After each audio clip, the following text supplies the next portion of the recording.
Rated RP.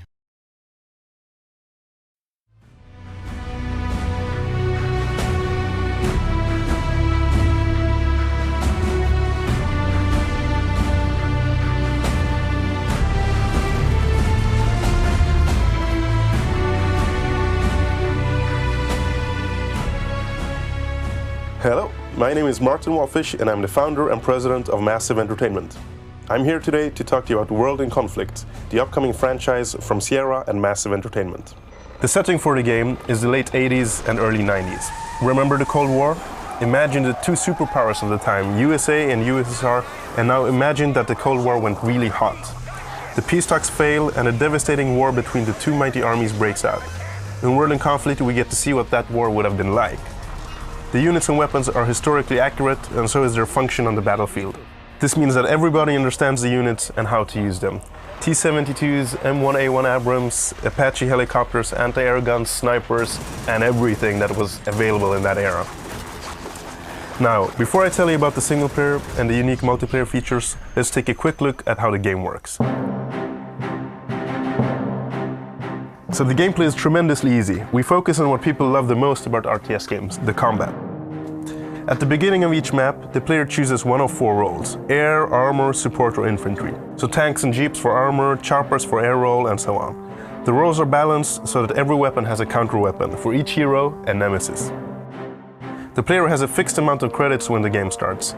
He can use the credits to buy units right away, and within seconds the units are deployed at the drop zone and ready to engage the enemy. You're on the offensive right away, making choices, getting into the battle within the first 60 seconds. Okay, let's talk a little about the camera. As you can see in these in-game shots, the camera allows a free, fully rotational 360-degree view of the battlefield. You can zoom in on individual units at any time, or you can back out and have the full general's perspective of the battlefield. It takes less than 3 minutes to learn and to master a camera, and in fact, once players have experienced this, they find it hard to go back to their traditional fixed RTS camera. So when fighting against the enemy, the player may of course need some extra support.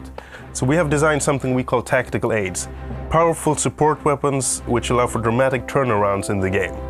The player can call in tactical aids at any time, and with the right timing and skillful deployment, they can have a tremendous impact on the outcome of the game.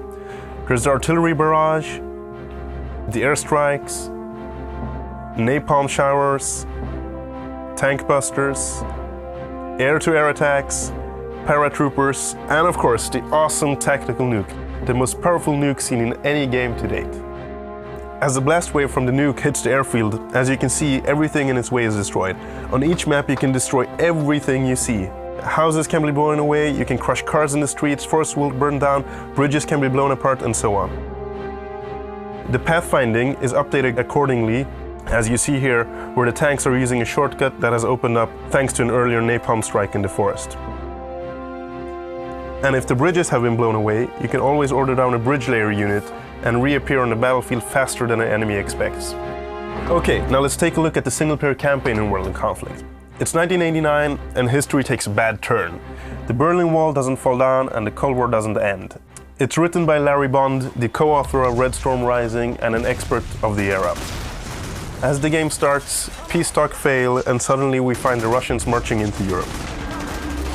So we bring the player to the American West Coast in Seattle, where the Russians launch an attack into mainland US. We then continue across America, then go to occupied Europe, into Russia, and finally back to the US for the grand finale. It's also very important to mention that the story is not one-sided. It's not a story about good versus evil, but a story about superpower versus superpower. Both sides are well organized, have very powerful weapons, and have a clear rationale for why they are doing what they're doing. The single-player campaign plays out in many familiar settings, and the maps are incredibly detailed. The rural towns and suburbs of the United States, the countryside of southern France, the frozen tundra of Russia, Seattle, etc. Also very important to mention is that we will have over 10 minutes of cinematics, created by our in-house cinematics team, and as you can see, they're just fantastic in what they're doing. So let's talk a little about multiplayer in World in Conflict. You can play up to 8v8 games, which is twice as many as the current RTS standard. Imagine hundreds of units on the battlefield, on a wild fight for domination. If this is too daunting, you can also play smaller games, 1v1, 2v2, 4v4, etc. So the system of balanced credits allows a player to join at any time without being at disadvantage, which is also a much needed new feature in this genre. Now for something that really makes World in Conflict multiplayer shine. Team play is a big trend in online gaming, and World in Conflict is the first strategy game to fully embrace this. A team with the right mix of roles will be able to achieve miracles even against a numerically stronger opponent.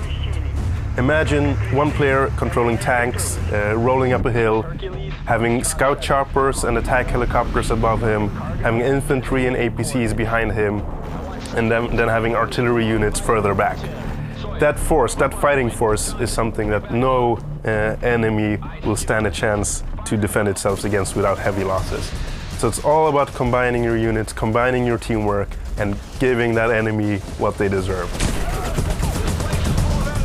The intensity and adrenaline of World in Conflict means that the game is designed heavily with clans, cybersports, and the Counter-Strike and Battlefield audience in mind. To further support player interaction, we have added voice over IP, a shared mega map, chat, team requests, unit sharing, and much more. It's all about giving the teams the communication tools they need to talk to each other, show their intentions, and request help from each other. Ghost Rider, I see range low. Dropping napalm. The matches are normally set to a 20-minute limit, but the time limit can be set to any preference.